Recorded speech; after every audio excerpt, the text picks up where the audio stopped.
Hi friends, ಎಲ್ಲರಿಗೂ ಕರ್ನಾಟಕದ ಭೂಗೋಳಶಾಸ್ತ್ರದ ತರಗತಿಗೆ ಸ್ವಾಗತ. ಇಂದಿನ ಕ್ಲಾಸ್ನಲ್ಲಿ ನಾವು ಕರ್ನಾಟಕದ ಪರಿಚಯ ಮತ್ತು ಕರ್ನಾಟಕದ ಪ್ರಾಕೃತಿಕ ವಿಭಾಗಗಳ ಬಗ್ಗೆ ನೋಡ್ತಾ ಬರ್ತಾ ಇದ್ವಿ. ಇವಾಗ ಕರ್ನಾಟಕದ ವಾಯುಗುಣ ಬಗ್ಗೆ ನೋಡ್ತಾ ಬರೋಣ. ಕರ್ನಾಟಕದ ವಾಯುಗುಣವನ್ನು 4 ಭಾಗವಾಗಿ ವಿಭಾಗಿಸಲಾಗಿದೆ. ಮೊದಲನೇದಾಗಿ ಬೇಸಿಗೆ ಕಾಲ, ಎರಡನೇದಾಗಿ ಮಳೆಗಾಲ, ಮೂರನೇದಾಗಿ ಮಾನ್ಸೂನ್ ಮಾರುತಗಳ ಕಾಲ, ನಾಲ್ಕನೇದಾಗಿ ಚಳಿಗಾಲ. ಬೇಸಿಗೆ ಕಾಲವನ್ನು ಮಾರ್ಚ್ದಿಂದ ಮೇವರೆಗೆ, ಅಂದರೆ ಮಾರ್ಚ್ದಿಂದ ಮೇವರೆಗೆ ಬರ್ತಿತ್ತಲ್ಲ ಅದು ಬೇಸಿಗೆ ಕಾಲ. ಜೂನ್ ಟು ಸೆಪ್ಟೆಂಬರ್ ಮಳೆಗಾಲ. ಮಾನ್ಸೂನ್ ಮಾರುತಗಳ ನಿರ್ಗಮನ ಕಾಲ ಅಕ್ಟೋಬರ್ ಮತ್ತು ನವೆಂಬರ್. ಚಳಿಗಾಲ ಡಿಸೆಂಬರಿಂದ ಫೆಬ್ರವರಿವರೆಗೆ. ಹೌದಾ? ಮೊದಲನೇದಾಗಿ ವಾಯುಗುಣ ಅಂದ್ರೇನು ನೋಡಿ ಫ್ರೆಂಡ್ಸ್. ವಾಯುಗುಣ ಎಂದರೆ ಒಂದು ನಿರ್ದಿಷ್ಟ ಭೂಪ್ರದೇಶದಲ್ಲಿ 30ರಿಂದ 33 ವರ್ಷದ ಸರಾಸರಿ ಹವಾಮಾನ. ನೋಡಿ, ಒಂದು ನಿರ್ದಿಷ್ಟ ಭೂಪ್ರದೇಶದಲ್ಲಿ 30ರಿಂದ 33 ವರ್ಷದ ಸರಾಸರಿ ಹವಾಮಾನದ ಮೊತ್ತವನ್ನು ಏನಂತ ಕರಿತೀವಿ? ವಾಯುಗುಣ ಅಂತ ಕರಿತೀವಿ. ವಾಯುಗುಣ ಪದ ಬದಲಿಗೆ, ಅಂದರೆ ವಾಯುಗುಣದ ಪದ ತಗೋಬೇಕಾಗಿತ್ತು. ವಾಯುಗುಣ ಪದ ಮೊದಲಿಗೆ ಬಳಸಿದವರು ಯಾರಪ್ಪ ಅಂದರೆ ಅಲೆಕ್ಸಾಂಡರ್ ವಾನ್ ಹಂಬೋಲ್ಟ್. ಯಾರು? Alexander von Humboldt. ಈ ಅಲೆಕ್ಸಾಂಡರ್ ವಾನ್ ಹಂಬೋಲ್ಟ್ ಅವರನ್ನು ಏನಂತ ಕರೀತಾರೆ ಅಂದರೆ ಆಧುನಿಕ ಭೂಗೋಳಶಾಸ್ತ್ರದ ಪಿತಾಮಹ ಅಂತ ಕರೀತಾರೆ. ಏನಂತ ಕರೀತಾರೆ? ಆಧುನಿಕ ಭೂಗೋಳಶಾಸ್ತ್ರದ ಪಿತಾಮಹ. ವಾಯುಗುಣವನ್ನು ಕುರಿತು ಅಧ್ಯಯನ ಮಾಡುವಂಥ ಶಾಸ್ತ್ರವನ್ನು ಏನಂತ ಕರೀತಾರೆ ಅಂದರೆ ಕ್ಲೈಮಟಾಲಜಿ ಅಂತ ಕರೀತಾರೆ. ಏನಂತ ಕರೀತಾರೆ? ಕ್ಲೈಮಟಾಲಜಿ. ಇದು ಯಾವುದರ ಕುರಿತು ಅಧ್ಯಯನ ಮಾಡುವಂಥ ಒಂದು ಶಾಸ್ತ್ರ? ವಾಯುಗುಣದ ಕುರಿತು ಅಧ್ಯಯನ ಮಾಡುವಂಥ ಒಂದು ಶಾಸ್ತ್ರ. ಕರ್ನಾಟಕವು ಉಷ್ಣವಲಯದ ಮಾನ್ಸೂನ್ ವಾಯುಗುಣವನ್ನು ಹೊಂದಿದೆ. ಕರ್ನಾಟಕ ಎಂಥ ವಾಯುಗುಣವನ್ನು ಹೊಂದಿದೆ ಅಂದರೆ ಉಷ್ಣವಲಯದ ಮಾನ್ಸೂನ್ ವಾಯುಗುಣವನ್ನು ಹೊಂದಿದೆ. ಯಾವುದು? ಕರ್ನಾಟಕ.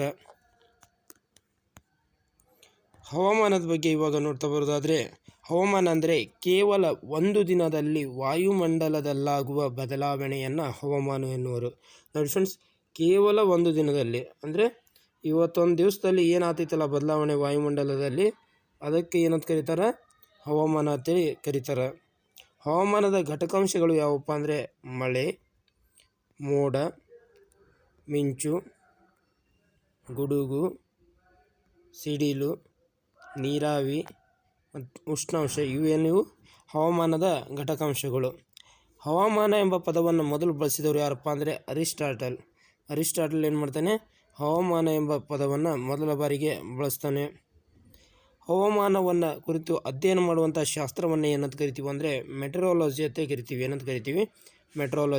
ಮೆಟ್ರಾಲಜಿ ಎಂಬುದು ಯಾವುದರ ಕುರಿತು ಅಧ್ಯಯನ ಮಾಡುವ ಶಾಸ್ತ್ರ ಅಂದರೆ ಹವಾಮಾನವನ್ನು ಕುರಿತು ಅಧ್ಯಯನ ಮಾಡುವಂಥ ಒಂದು ಶಾಸ್ತ್ರ. ಇವಾಗ ವಾಯುಗುಣದ ಋತುಗಳ ಬಗ್ಗೆ ನೋಡ್ತಾ ಬರೋಣ. ವಾರ್ಷಿಕ ವಾಯುಗುಣವನ್ನು 4 ಭಾಗಗಳಾಗಿ ವಿಂಗಡಿಸಲಾಗಿದೆ. ನೋಡಿ, ಕರ್ನಾಟಕದ ವಾರ್ಷಿಕ ವಾಯುಗುಣವನ್ನು 4 ಭಾಗಗಳಾಗಿ ವಿಂಗಡಿಸಲಾಗಿದೆ. ಮೊದಲನೇದೇನಪ್ಪ ಅಂದರೆ ಬೇಸಿಗೆ ಕಾಲ. ಏನು? ಬೇಸಿಗೆ ಕಾಲ ಎಲ್ಲಿಂದ ಎಲ್ಲಿ ತನಕ ಅಂದರೆ ಮಾರ್ಚ್ನಿಂದ ಮೇವರೆಗೆ. ಎರಡನೇದು ಬರೋದು ನೈಋತ್ಯ ಮಾನ್ಸೂನ್ ಮಾರುತಗಳ ಕಾಲ ಅಥವಾ ಮಳೆಗಾಲ ಅಂತ ಕೂಡ ಕರಿತೀವಿ. ಇದು ಜೂನ್ನಿಂದ ಸೆಪ್ಟೆಂಬರ್ವರೆಗೆ ಬರ್ತೈತಿ. ಎಲ್ಲಿಂದ ಎಲ್ಲಿ ತನಕ? ಜೂನ್ನಿಂದ ಸೆಪ್ಟೆಂಬರ್. ನೆಕ್ಸ್ಟ್ ಮಾನ್ಸೂನ್ ಮಾರುತಗಳ ನಿರ್ಗಮನ ಕಾಲ. ಇದು ಅಕ್ಟೋಬರಿಂದ ನವೆಂಬರ್. ನಾಲ್ಕನೇದು ಚಳಿಗಾಲ. ಇದು ಡಿಸೆಂಬರಿಂದ ಫೆಬ್ರವರಿವರೆಗೆ ಇರ್ತೈತಿ. ಮೊದಲನೇದಾಗಿ ಬೇಸಿಗೆ ಕಾಲ ಮಾರ್ಚ್ ಮೊದಲ ವಾರದಲ್ಲಿ ಬೇಸಿಗೆ ಆರಂಭಗೊಳ್ತೈತಿ. ಮೇ ಕೊನೆಯ ವಾರಕ್ಕೆ ಏನಾಗ್ತೈತಿ? ಬೇಸಿಗೆ ಅಂತ್ಯಗೊಳ್ತೈತಿ. ಅಂದರೆ ಬೇಸಿಗೆ ಕಾಲ ಎಲ್ಲಿಂದ ಎಲ್ಲಿ ತನಕ ಅಂದರೆ ಮಾರ್ಚಿಂದ ಮೇ ತನಕ. ಮೇ 21ರಂದು ಸೂರ್ಯನ ಕಿರಣಗಳು ಏನಾಗ್ತೈತಪ್ಪ ಅಂದರೆ ಮಾರ್ಚ್ 21ರಂದು ಏನಾಗ್ತೈತಿ? ಸೂರ್ಯನ ಕಿರಣಗಳು ಸಮಭಾಜಕ ವೃತ್ತದ ಮೇಲೆ ನೇರವಾಗಿ ಬೀಳ್ತಾವೆ. ಮಾರ್ಚ್ 21ರಂದು ಏನಾಗ್ತೈತಿ? ಸೂರ್ಯನ ಕಿರಣಗಳು ಸಮಭಾಜಕ ವೃತ್ತದ ಮೇಲೆ ನೇರವಾಗಿ ಬೀಳ್ತಾವೆ. ಈ ಕಾಲದಲ್ಲಿ ವಾಯುಗುಣವು ಅತಿ ಶಾಖ, ಶುಷ್ಕ ಮತ್ತು ಸೆಕೆಯಿಂದ ಕೂಡಿರ್ತೈತಿ. ಬೇಸಿಗೆ ಕಾಲದಲ್ಲಿ ವಾಯುಗುಣ ಹೆಂಗಿರ್ತೈತಿ? ಅತಿ ಶಾಖ, ಶುಷ್ಕ ಮತ್ತು ಸೆಕೆಯಿಂದ ಕೂಡಿರ್ತೈತಿ. ಈ ಸಮಯದಲ್ಲಿ ಕರ್ನಾಟಕದ ರಾಯಚೂರು ನೋಡಿ ಫ್ರೆಂಡ್ಸ್, ರಾಯಚೂರು ಅತಿ ಹೆಚ್ಚು ಉಷ್ಣಾಂಶವನ್ನು ದಾಖಲಾಗಿದೆ. ಎಷ್ಟಪ್ಪ ಅಂದರೆ 45.6 ಡಿಗ್ರಿ ಸೆಲ್ಸಿಯಸ್ ಉಷ್ಣಾಂಶ ದಾಖಲಿಸುವ ಮೂಲಕ ರಾಜ್ಯದಲ್ಲಿ ಇದುವರೆಗೆ ಗರಿಷ್ಠ ಉಷ್ಣಾಂಶ ಪಡೆದ ಸ್ಥಳವಾಗಿದೆ. ಗರಿಷ್ಠ ಉಷ್ಣಾಂಶ ಪಡೆದ ಸ್ಥಳ ಯಾವುದಪ್ಪ ಅಂದರೆ ಕರ್ನಾಟಕದ ರಾಯಚೂರು. ಎಷ್ಟು ಡಿಗ್ರಿ ಸೆಲ್ಸಿಯಸ್? 45.6 degree Celsius. ಬೇಸಿಗೆಯಲ್ಲಿ ಅಧಿಕ ಬಾಷ್ಪೀಭವನದಿಂದ ಮಳೆ ಮೋಡ ನಿರ್ಮಾಣವಾಗಿ ಗುಡುಗು, ಮಿಂಚು, ಸಿಡಿಲುಗಳ ಅಬ್ಬರದೊಂದಿಗೆ ಪರಿಸರ ವಿಧದ ಮಳೆ ಆಗ್ತೈತಿ. ನೋಡಿ ಫ್ರೆಂಡ್ಸ್, ಬೇಸಿಗೆ ಕಾಲದಲ್ಲಿ ಯಾವ ರೀತಿಯ ಮಳೆ ಆಗ್ತೈತಪ್ಪ ಅಂದರೆ ಪರಿಸರ ವಿಧದ ಮಳೆ ಆಗ್ತೈತಿ. ಏನಾಗ್ತೈತಿ? ಪರಿಸರ ವಿಧದ ಮಳೆ ಆಗ್ತೈತಿ. ಈ ಮಳೆಯನ್ನು, ಯಾವ ಮಳೆಯನ್ನು? ಪರಿಸರ ವಿಧದ ಮಳೆಯನ್ನು ಏನಂತ ಕರೀತಾರಪ್ಪ ಅಂದರೆ ಕರ್ನಾಟಕದಲ್ಲಿ ಕಾಫಿ ಹೂ ಮಳೆ ಅಂತ ಕರೀತಾರೆ. ಕರ್ನಾಟಕದಲ್ಲಿ ಏನಂತ ಕರೀತಾರೆ? ಕಾಫಿ ಹೂ ಮಳೆ ಅಂತ ಕರೀತಾರೆ. ಅದೇ ರೀತಿಯಾಗಿ ಕೇರಳದಲ್ಲಿ ಏನಂತ ಕರೀತಾರೆ ಅಂದರೆ ಮಾವಿನ ಹೊಯ್ಲು ಅಂತ ಕರೀತಾರೆ. ಏನಂತ ಕರೀತಾರೆ? ಕೇರಳದಲ್ಲಿ ಈ ಮಳೆಯನ್ನು ಮಾವಿನ ಹೊಯ್ಲು ಅಂತ ಕರೀತಾರೆ. ಅಸ್ಸಾಂನಲ್ಲಿ ಏನಂತ ಕರೀತಾರೆ ಅಂದರೆ ಚಹಾದ ಮಳೆ ಅಂತ ಕರೀತಾರೆ. ಹೌದಾ? ಈ ಕಾಲದಲ್ಲಿ ರಾಜ್ಯದ ವಾರ್ಷಿಕ ಒಟ್ಟು ಮಳೆಯಲ್ಲಿ ಎಷ್ಟು % ಆಗ್ತೈತಪ್ಪ ಅಂದ್ರೆ 7% ಆಗ್ತೈತಿ. ಬೇಸಿಗೆ ಕಾಲದಲ್ಲಿ 7% ಮಳೆ ಆಗ್ತೈತಿ. ಎಲ್ಲಿ? ಕರ್ನಾಟಕದಲ್ಲಿ.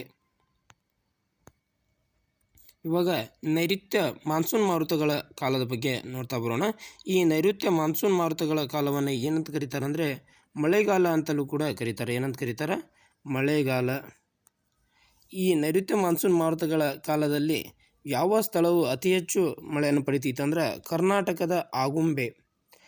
ಕರ್ನಾಟಕದ ಶಿವಮೊಗ್ಗ ಜಿಲ್ಲೆಯಲ್ಲಿ ಕಂಡುಬರುವಂಥ ಆಗುಂಬೆ ಏನೈತಲ್ಲ, ಅದು ರಾಜ್ಯದಲ್ಲಿ ಅಧಿಕ ಮಳೆ ಪಡೆಯುವಂಥ ಒಂದು ಪ್ರದೇಶವಾಗಿದೆ.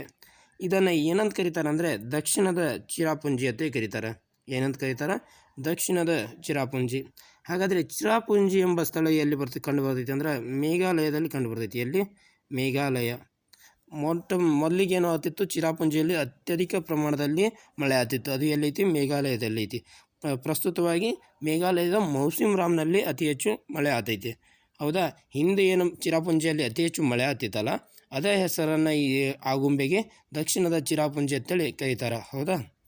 ನೆಕ್ಸ್ಟ್, ಚಿತ್ರದುರ್ಗ ಜಿಲ್ಲೆಯ ಚಳ್ಳಕೆರೆ ತಾಲೂಕಿನ ನಾಯಕನಹಟ್ಟಿ. ನೋಡಿ ಫ್ರೆಂಡ್ಸ್, ಚಿತ್ರದುರ್ಗ ಜಿಲ್ಲೆಯ ಚಳ್ಳಕೆರೆ ತಾಲೂಕಿನ ನಾಯಕನಹಟ್ಟಿ ಇದೆಯಲ್ಲ, ಅತಿ ಕಡಿಮೆ ಮಳೆ ಪಡೆಯುವಂಥ ಸ್ಥಳ. ಕಡಿಮೆ ಮಳೆ ಪಡೆಯುವಂಥ ಸ್ಥಳ ಯಾವುದು? ಚಿತ್ರದುರ್ಗ ಜಿಲ್ಲೆಯ ಚಳ್ಳಕೆರೆ ತಾಲೂಕಿನ ನಾಯಕನಹಟ್ಟಿ. ಹೌದಾ? ಈ ಅವಧಿಯಲ್ಲಿ, ಯಾವ ಅವಧಿಯಲ್ಲಿ? ಮಳೆಗಾಲದ ಅವಧಿಯಲ್ಲಿ ಕರ್ನಾಟಕ ಎಷ್ಟು % ಮಳೆ ಪಡೀತಿತ್ತು ಅಂದರೆ 80% ಮಳೆ ಪಡೀತೈತಿ. ಎಷ್ಟರಷ್ಟು? 80%. ಇದು ಯಾವ ಮಾರುತಗಳಿಂದ ಪಡಿತೈತಿ ಅಂದರೆ ನೈಋತ್ಯ ಮಾನ್ಸೂನ್ ಮಾರುತಗಳಿಂದ ಪಡಿತೈತಿ. ಹೌದಾ? ಇವಾಗ ನಾವು ದಿಕ್ಕುಗಳನ್ನು ನೋಡ್ತಾ ಬರೋದಾದರೆ ಇದು ಪೂರ್ವ, ಇದು ಪಶ್ಚಿಮ, ಉತ್ತರ, ದಕ್ಷಿಣ, ಆಗ್ನೇಯ, ಈಶಾನ್ಯ, ವಾಯುವ್ಯ, ನೈಋತ್ಯ. ಇದು ನೈಋತ್ಯ ತಾನೆ. ಈ ರೀತಿಯಾಗಿ ನೈಋತ್ಯದಿಂದ ಮಾರುತಗಳು ಬೀಸ್ತಾ ಇರ್ತವೆ. ನೈಋತ್ಯದಿಂದ ಅಂದರೆ ಈ ರೀತಿಯಾಗಿ ನೈಋತ್ಯದಿಂದ ಬೀಸ್ತಾ ಇರುವಂಥ ಮಾರುತಗಳಿಂದ ಮಳೆ ಪಡಿತೈತಿ. ಯಾವುದು? ಕರ್ನಾಟಕ ಅತಿ ಹೆಚ್ಚು ಪ್ರಮಾಣದಲ್ಲಿ. ಮಾನ್ಸೂನ್ ಮಾರುತಗಳ ನಿರ್ಗಮನ ಕಾಲ. ಮಾನ್ಸೂನ್ ಮಾರುತಗಳ ನಿರ್ಗಮನ ಕಾಲ ಅಂದರೆ ಈಶಾನ್ಯ ಮಾನ್ಸೂನ್ ಮಾರುತಗಳ ಕಾಲ ಅಂತ ಕರೀತಾರೆ ಇದನ್ನು. ಅಂದರೆ ಇದು ಕರ್ನಾಟಕ. ಹೌದಾ? ನೈಋತ್ಯ ಮಾನ್ಸೂನ್ ಮಾರುತಗಳು ಈ ರೀತಿಯಾಗಿ ಬೀಸ್ತವೆ. ನೈಋತ್ಯ ದಿಕ್ಕಿನಿಂದ ಈಶಾನ್ಯ ದಿಕ್ಕಿನ ಕಡೆಗೆ ಬೀಸ್ತಾವೆ. ಇವು ನೈಋತ್ಯ ಮಾನ್ಸೂನ್ ಮಾರುತಗಳು. ಈ ನೈಋತ್ಯ ಮಾನ್ಸೂನ್ ಮಾರುತಗಳನ್ನು ಪಶ್ಚಿಮ ಘಟ್ಟಗಳು ತಡೆದು ಏನು ಮಾಡ್ತಾವೆ? ಅತಿ ಹೆಚ್ಚು ಮಳೆಯನ್ನು ಪಡಿತಾವೆ. ಹೌದಾ? ಪಶ್ಚಿಮ ಘಟ್ಟದಲ್ಲಿ ಯಾವ ಪ್ರದೇಶ? ಆಗುಂಬೆ ಆಗಿರ್ಬೋದು, ಹುಲಿಕಲ್ ಆಗಿರ್ಬೋದು, ಇವು ಅತಿ ಹೆಚ್ಚು ಮಳೆಯನ್ನು ಪಡಿತಾವೆ. ಹೌದಾ? ಅದೇ ರೀತಿಯಾಗಿ ಮಾನ್ಸೂನ್ ಮಾರುತಗಳ ನಿರ್ಗಮನ ಕಾಲದಲ್ಲಿ ಈಶಾನ್ಯ ದಿಕ್ಕಿನಿಂದ ಬೀಸ್ತಾವೆ. ಯಾವ ದಿಕ್ಕಿನಿಂದ? ಈಶಾನ್ಯ ದಿಕ್ಕಿನಿಂದ ಬೀಸ್ತಾವೆ. ಅದಕ್ಕಾಗಿ ಇವು ಇದನ್ನು ಏನಂತ ಕರೀತಾರೆ? ಈಶಾನ್ಯ ಮಾನ್ಸೂನ್ ಮಾರುತಗಳ ಕಾಲ ಅಂತೇಳಿ ಕೂಡ ಕರೀತಾರೆ. ಇಲ್ಲಿದೆ ನೋಡಿ, ಈಶಾನ್ಯ ಮಾನ್ಸೂನ್ ಮಾರುತಗಳ ಕಾಲ ಅಂತೇಳಿ ಕೂಡ ಯಾವುದನ್ನು ಕರೀತಾರೆ? ಮಾನ್ಸೂನ್ ಮಾರುತಗಳ ನಿರ್ಗಮನ ಕಾಲವನ್ನು ಕರೀತಾರೆ. ಯಾವ ತಿಂಗಳಲ್ಲಿ ಬೀಸ್ತಾವಪ್ಪ ಅಂದರೆ ಅಕ್ಟೋಬರ್ ಮತ್ತು ನವೆಂಬರ್. ಯಾವ ತಿಂಗಳು? ಅಕ್ಟೋಬರ್ ಮತ್ತು ನವೆಂಬರ್. ಈ 2 ತಿಂಗಳಲ್ಲಿ ಈಶಾನ್ಯ ಮಾನ್ಸೂನ್ ಮಾರುತಗಳ ಕಾಲ ಉಂಟಾಗ್ತೈತಿ.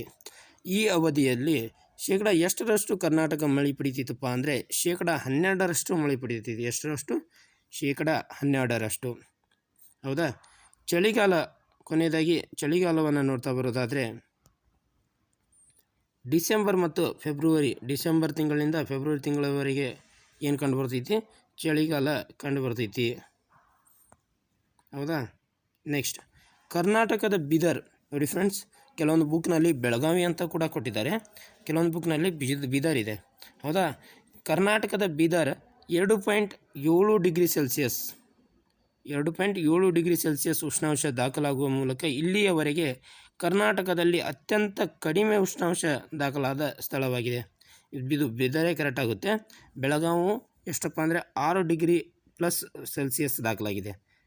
ಹೌದಾ? ಬೀದರ್ 2.7 ಡಿಗ್ರಿ ಸೆಲ್ಸಿಯಸ್ ದಾಖಲಾಗಿ ಅತಿ ಕಡಿಮೆ ಉಷ್ಣಾಂಶ ದಾಖಲಾದ ಸ್ಥಳ ಯಾವುದು? ಕರ್ನಾಟಕದ ಬೀದರ್.